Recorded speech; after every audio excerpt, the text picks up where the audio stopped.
Welcome to the, this is actually the 5th Robotime vlog meetup. Thank you po sa pagtanong. Sino po sa kanila nakapag-try na po mag-review ng life na products? Oh, syempre. So, yung raw life products is more on model puzzles, jigsaw puzzles.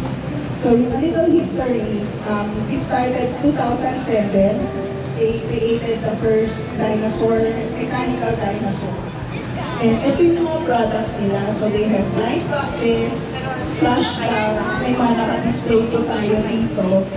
And then, yung mga book notes, miniature houses, and mga mechanical builds. She finally has more time to create. We're so excited to see what she builds next. Congratulations!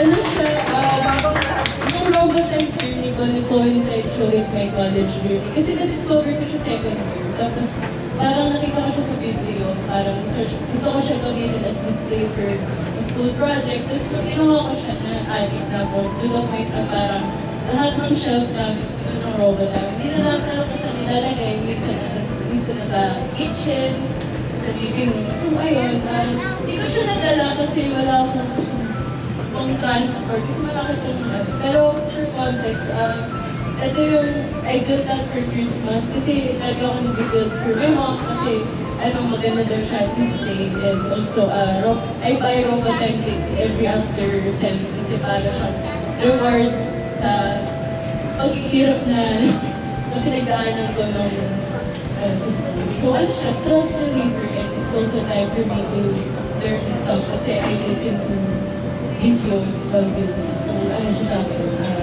it's a very important topic. Since November 2025, parang namadaan lang ako sa isang teaching workshop, tapos bumili ako ng isa, tapos kaya, wala na, tuloy-tuloy na siya. So, medyo mahal. So, kaya ko talaga gumawa ng mga bunda kasi sobrang simple lang yung mga ginagawa. Na parang, pagpalakay pa lang talaga ng experience habang or pagkatapos mag-aaral